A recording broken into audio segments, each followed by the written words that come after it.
Hey garden friends, thought I'd do a little check-in with you all today.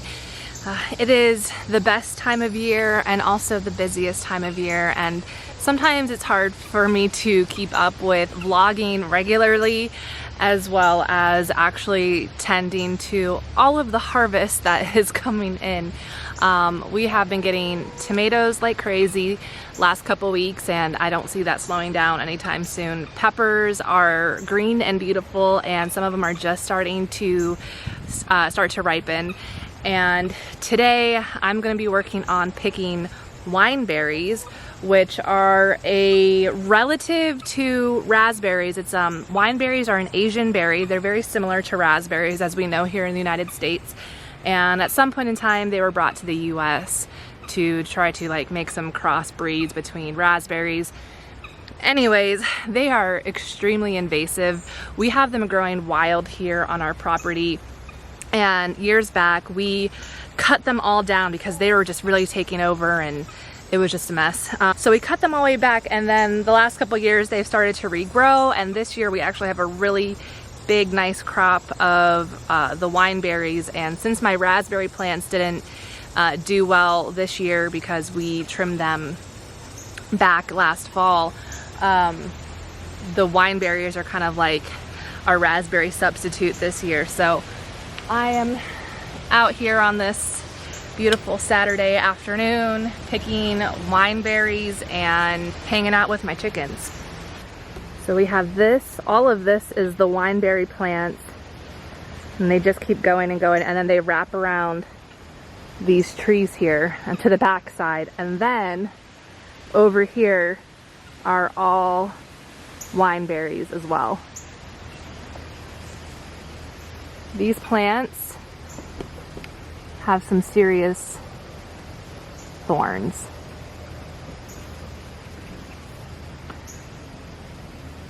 A little dangerous.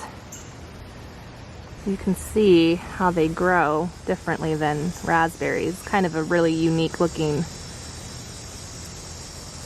part of the plant here, how they grow.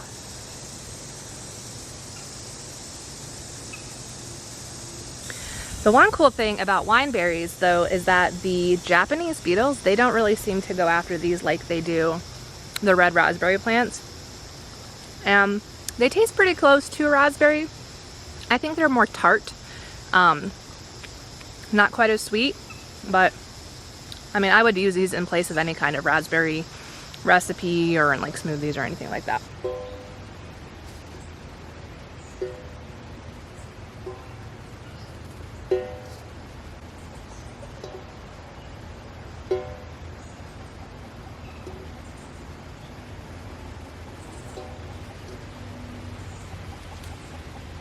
I really should be wearing gloves. These prickers are intense.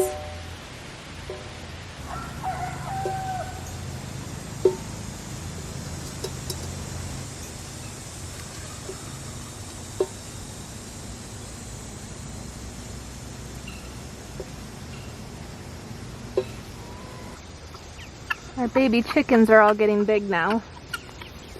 Chickens!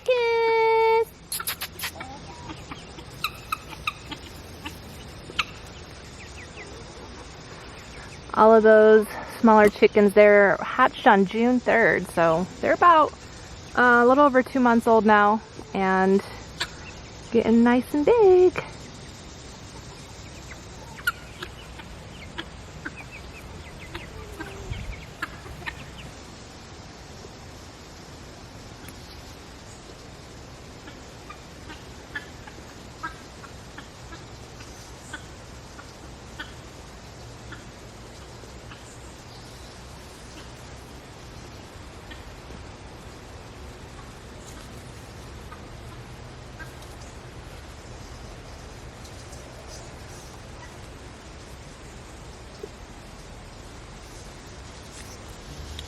Okay, so I got my berries. Not as many as I was hoping to get. It looks like the plants are pretty much done producing. I think this is probably the third or fourth picking that we've done as a family, and I know the birds and stuff have been getting them.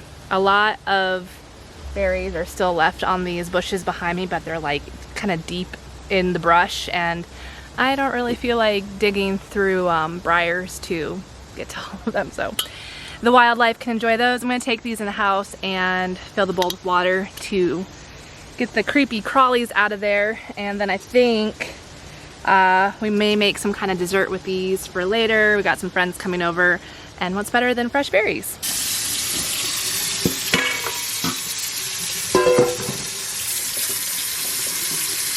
So I'm gonna let these soak for a little bit. So we've been busy in preservation mode, and I've got jars up here that need to get moved down to the basement pantry space, but I haven't gotten that far yet. So I've done a bunch of cans of beets that I pressure canned, and then I've got pizza sauce here.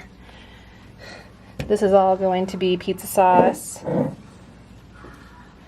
and these didn't really turn out how I wanted to. It's like really thick tomato sauce, so I'm considering it tomato paste, but it kind of burned a little bit in the crock pot, but I figure we can mix it in with something.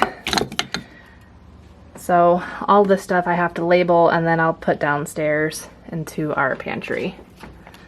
And we've been busy trying to like clean up my herbs too, because I had like picked chives back in the early spring that's been in a box, so I got those in jars.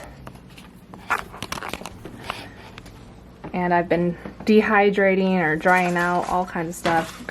This is a German chamomile, and these are garlic scape tops that I'm drying out, and we'll blend these into a powder. Peppers, spinach seeds, some plants or several spinach plants that went to seed, save those. And then I collect my tomatoes in these baskets and kind of let them ripen until they're ready for processing. And the peppers are coming in next. I needed my hat. Like that crazy plant lady. So the peppers are going to be coming in next, along with tomatoes continuing to come in. And now I have some greens that I want to go pick, and I'm gonna freeze those. So I've got a lot of kale that has done great. My kale has done great this season. So I'm gonna go pick the kale and then bring it in, and I'm going to, I think, cut it and blanch it and then freeze it.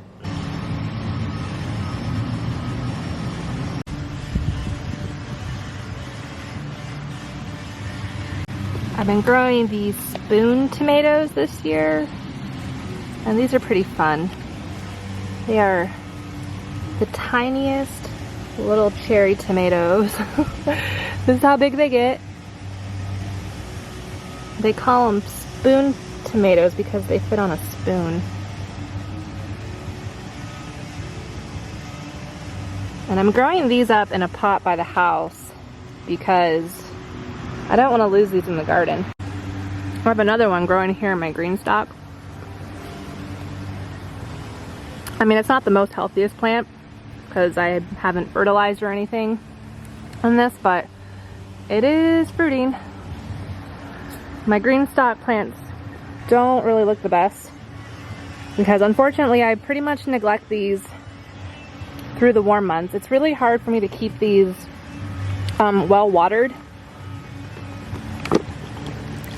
They dry out, and then this thing gets plugged up sometimes.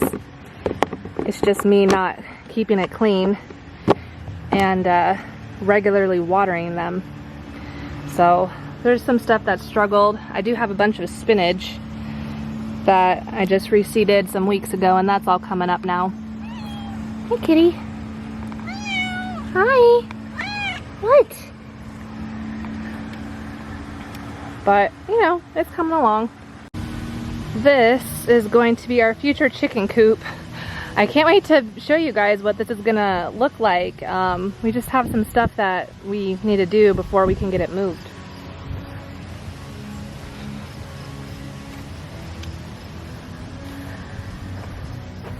Greenhouse update. I've had these onions in here curing now for, I don't know, I think it's been like 2 weeks. I can probably take those in the house. And same with all the garlic. It looks pretty well dried out and papery. So now I have to get all of the stalks cut, and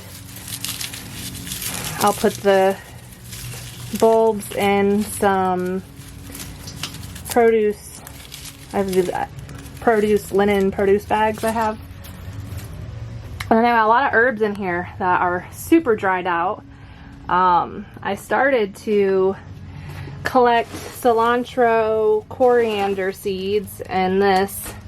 I just haven't had time to finish doing that, but I've got like dill and cilantro in here. And this is oregano, all kinds of herbs. I mean, they're super dry out. I know I start a lot of projects when it comes to gardening and harvesting and drying things, and I don't always finish the projects, which is hard because, like, you know, they're important to me. Like my lavender down here, for example. These were seeds that I winter sowed in milk jugs, and then they sprouted in the springtime, and I think it was sometime in late May or June I actually transplanted them into those pots.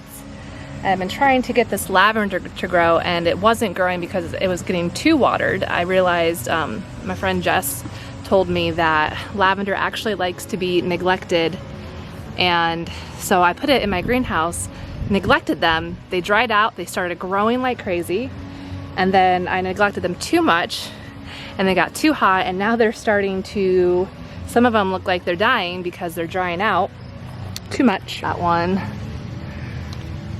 this one, this one is done. So I just moved the trays outside this morning and haven't watered them yet because it's supposed to thunderstorm later today, so I'm just waiting for that. If it doesn't thunderstorm today, I'm gonna have to water them so they don't die.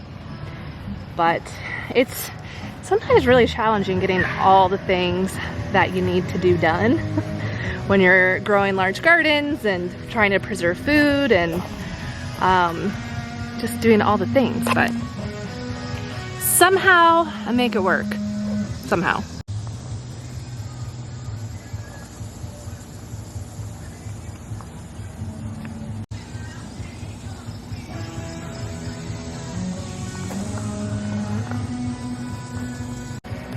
Every time I come out into the garden anymore, I keep seeing my onion blossom. No, what are these? I keep seeing my carrots and these super dried out blossoms, which is great because I've been waiting for them to dry out so I can save seeds. But now I need to get out here and cut these back so the seeds don't all drop on the ground, because I don't want like 1,000 carrots growing in this spot. But all those little tiny carrot seeds, they're so small.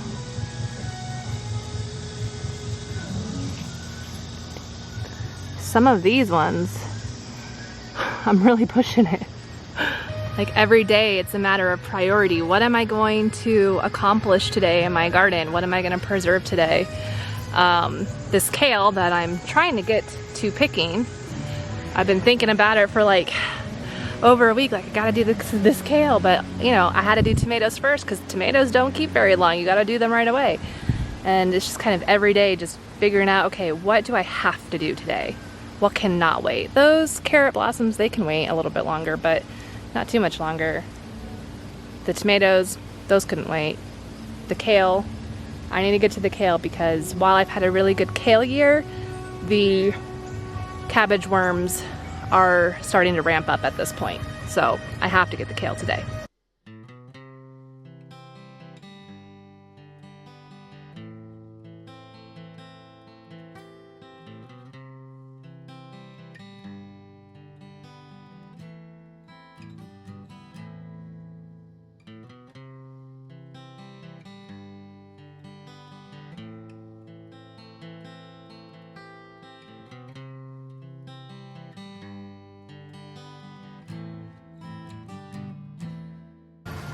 big bowl of kale.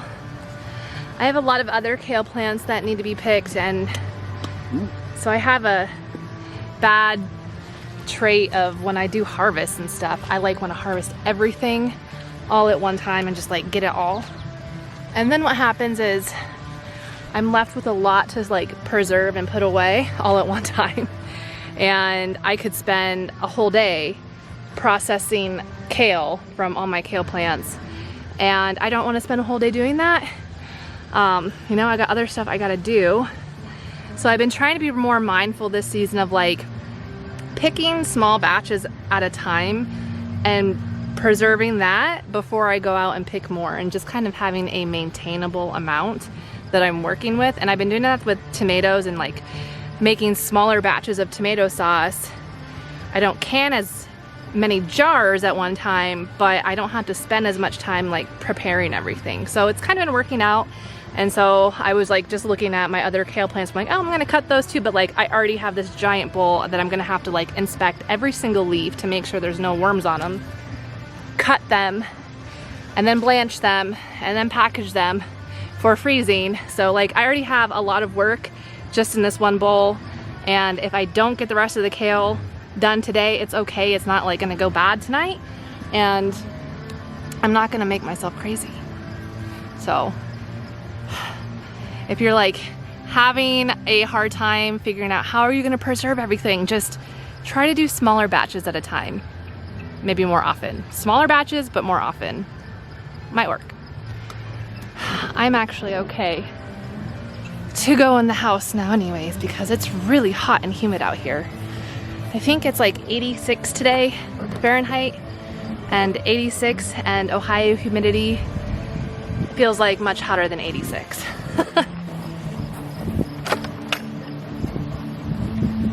It'll be good to take some breaks in between harvesting and preserving things.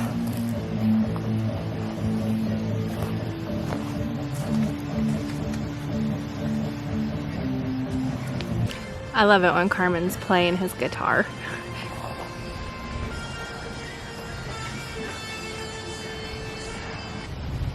I get to garden and be serenaded by punk rock songs from the early 2000s, and I'm here for that.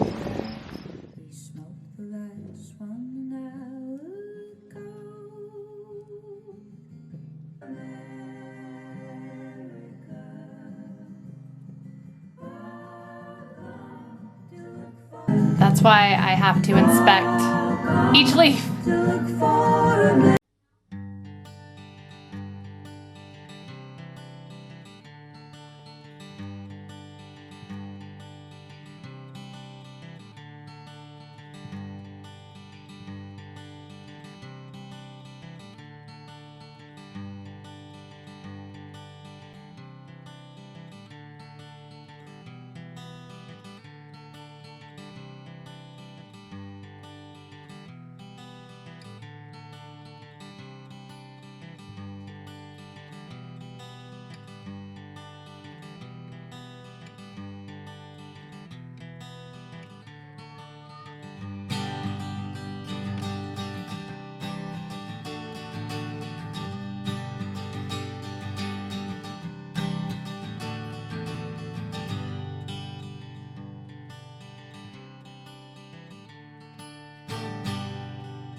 Well, I feel better now that the kale's done. I still have more kale to pick, but that took, I don't know, like an hour and a half, 2 hours to wash all the kale and blanch it and put it in bags. So I'm done with kale for today. I've got other things that I want to do. I think next on my list may be picking some cherry tomatoes before the storm rolls in, but that'll be in another video, so check that out.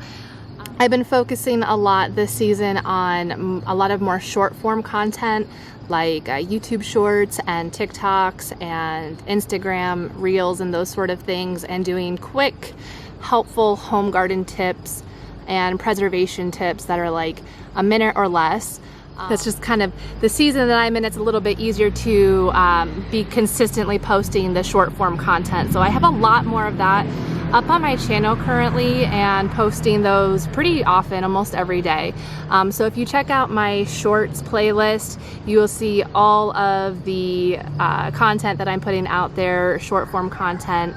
And I hope you check it out because it's all really good, valuable information, and I think it's very helpful for a lot of home gardeners, whether you're a beginner or, you know, been doing it for years and years. A lot of good stuff on that. So as I wrap up this video, I want to know what is in season for you right now. What is coming in? What are you preserving or just eating fresh? Like, what is the big items that you are working on right now within your gardens? And have you prepared for a fall garden? I know for us people here in Northeast Ohio, we are getting really close to that cutoff date for when you would want to be planting anything for fall garden. I think we're about 65, 60 days or so out from our first frost. My first frost where I live in Northeast Ohio is October 13th. And so at this time, I would suggest if you wanted to start any seeds, anything that will grow in 60 days or less, or is very frost hardy. So I'm thinking a lot of greens like lettuce and more kale, collard greens, bok choy, spinach, anything like that. Even like beets and radish and carrots are still appropriate to go ahead and plant now. With things like broccoli and Brussels sprouts and cabbages, that's a toss-up whether or not those will come to maturity before the frost. If you have some kind of low tunnel or frost cover that you can put over those plants, you may be able to keep them going longer through like November and December. However, they may just stop growing at a point and kind of go dormant through the winter, and then they like wake up in the springtime and start growing again. So but regardless, if you've never done a fall garden, it's worth trying and seeing what works for you in your area. And if you're in a more of a southern location, like zones 7, 8, 9, your fall planting dates are probably still fine. You've got lots of time to go ahead and do that. But go ahead and check, you know, what are the good dates for your specific area by looking up your zip code and saying, you know, what is my last frost date, and figuring out how many days from today until then that you still have to plant your garden and get some more veggies going further throughout the season. So thanks for hanging out with me on this video today. Glad it's cooled off, and I will catch you on the next one. Make sure to do something you love today, guys. Bye.